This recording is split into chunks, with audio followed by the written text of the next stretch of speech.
Baik, Mas Joshua, perdagangan sudah dibuka, visual terkininya sudah tampak di layar Kompas TV. Ini Anda melihat ini bagaimana, Mas Joshua?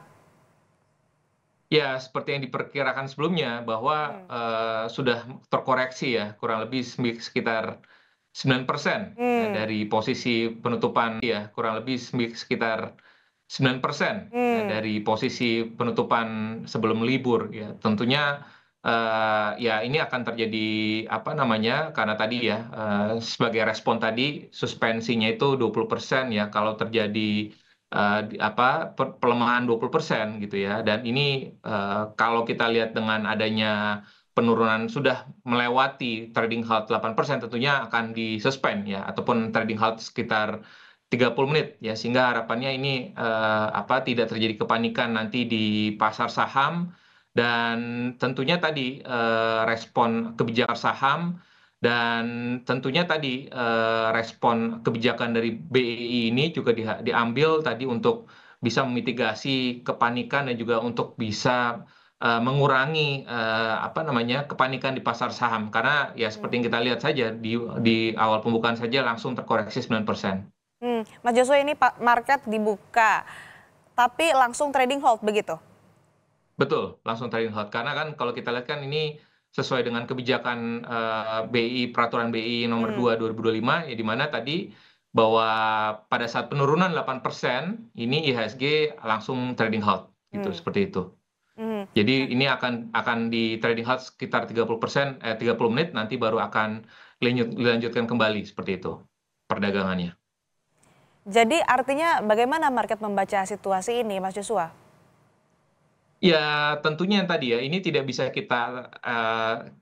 kita hindarkan lagi ya, karena tadi ini pasar merespon negatif kebijakan Trump yang sudah, menaikkan tarif, reciprocal tarif Lokal. ya, tarif reciprocal tarif yang sudah disampaikan di tanggal 2 April, dan ini secara menyeluruh ya, termasuk produk Indonesia, produk ekspor Indonesia 32%, sehingga tentunya ini akan berpengaruh ya kepada emiten-emiten yang berorientasi ekspor, khususnya berorientasi ekspor ke Amerika Serikat. Dan tentunya, secara makronya tadi sudah kami sampaikan bahwa dampaknya ini akan berdampak kepada penurunan ekspor Indonesia dan juga tadi akan berdampak kepada pertumbuhan ekonomi Indonesia di tahun ini ya. Kami melihat ada potensi pelemahan, ataupun perlambatan ya sekitar 0,3% poin hingga 0,5% poin.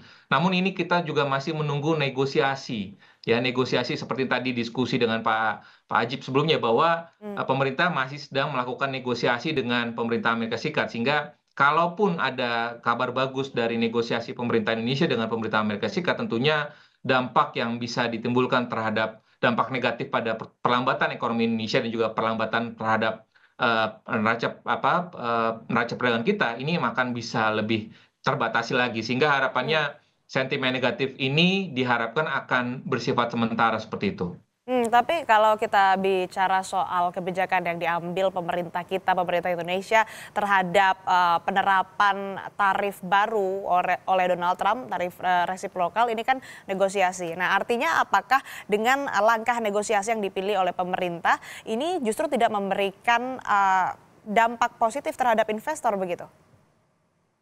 Eh, saya saya sependapat ya bahwa kalau kita melihat dari sisi in terms of size dan juga dari sisi ya memang kalau kita melihat dari sisi perhitungan resiprokal tarif yang digunakan, metodenya oleh pemerintah Amerika Serikat sepertinya memang kurang objektif ya, Hmm. hanya mempertimbangkan trade deficit dan juga bagaimana share impor dari mitra dagangnya terhadap ya, ke US ya. Sehingga memang kalau kita melihat dan pemerintah Amerika Serikat sendiri tidak mempertimbangkan ya, belum mempertimbangkan non tarif measurement-nya juga ya, yang sudah sebenarnya ya hanya semata-mata mempertimbangkan